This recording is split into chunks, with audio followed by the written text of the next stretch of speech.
आज हम चर्चा करेंगे कि भगवान जो है भाव के भूखे हैं। भगवान जो है भाव के भूखे हैं। समर्पण जो करता है उससे वो प्रसन्न होते हैं। एक बार श्री चैतन्य महाप्रभु सायंकाल के समय जंगलों में घूमने जाया करते थे। एक दिन वे एक बगीचे में गए।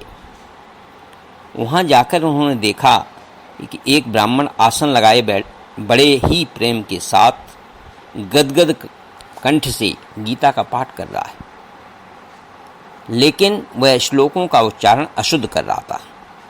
किंतु पाठ करते समय वह ध्यान में ऐसा तन्मय हुआ कि उसे बाह्य संसार का पता ही नहीं रहा।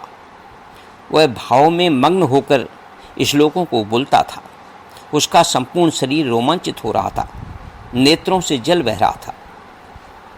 महाप्रभु बहुत देर तक खड़े खड़े उसका पाठ सुनते रहे। जब वह पाठ करके उठा तब महाप्रभु ने उससे अत्यंत ही स्नेह के साथ पूछा, क्यों भाई, तुम्हें इस पाठ में ऐसा क्या आनंद मिलता है जिसके कारण तुम्हारी ऐसी अद्भुत दशा हो जाती है?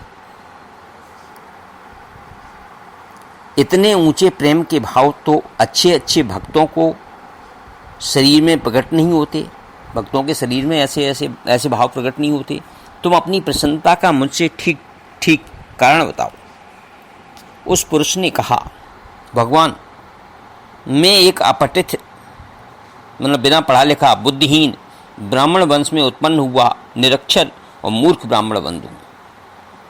मुझे शुद्ध अशुद्ध का कुछ भी बोध नहीं है। मेरे गुरुदेव ने मुझे आदेश दिया कि तू जा गीता का नित्य पाठ किया कर। तो मैं तो गीता का अर्थ भी नहीं जानता। मैं तो पाठ करते समय इस बात का ध्यान रखता हूँ कि सफ़ेद रंग के 4 घोड़ों से जुता हुआ एक बहुत सुंदर रथ खड़ा हुआ है। उसकी विशाल ध्वजा पर हनुमान जी विराजमान है। खुले हुए रथ में अस्त्र शस्त्रों से सुसज्जित अर्जुन कुछ शोक के भाव में धनुष को नीचे रखे हुए बैठा है। भगवान सारथी के स्थान पर बैठे हुए कुछ मंद मुस्कान के साथ अर्जुन को गीता का उपदेश कर रहे हैं, यानी भगवान श्री कृष्ण। बस भगवान की इसी रूप माधुरी का पान करते करते मैं अपने आप को भूल जाता हूँ। भगवान की यह त्रिलोक पावनी मूर्ति मेरे नेत्रों के सामने नृत्य करने लगती है। उसी के दर्शन से मैं पागल सा बन जाता हूँ। लोग मेरे पाठ को सुनकर पहले बहुत हंसते थे, मुझसे बहुत बुरा भला कहते थे। अब भी कहते हैं या नहीं, इस बात का मुझे पता नहीं, किंतु मैंने किसी को हंसी का कुछ परवाह नहीं की। मैं इसी भाव से पाठ करता रहा। मुझे इस पाठ में इतना रस आने लगा है कि मैं एकदम संसार को भूल जाता। उसकी बात सुनकर महाप्रभु बड़े ही मीठे स्वर से कहने लगे, विप्रवर, तुम धन्य हो। यथार्थ में गीता का असली अर्थ तो तुमने ही समझा है। भगवान शुद्ध या अशुद्ध पाठ से प्रसन्न या असंतुष्ट नहीं होते। वे तो भाव के भूखे हैं। भावग्राही भगवान से किसी के मन की बात छिपी नहीं।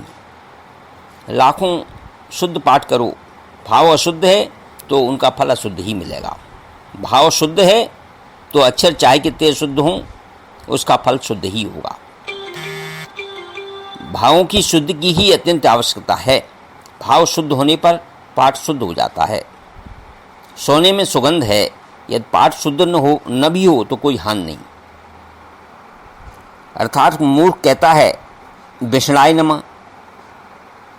उन्होंने बताया है कि मूर्ख कहता है विष्णाय नमः, जो कि व्याकरण की दृष्टि से अशुद्ध पाठ है, और पंडित कहता है विष्णुये नमः। भाव शुद्ध होने से दोनों का फल समान ही होगा। कारण है भगवान जनार्दन भाव के भूखे।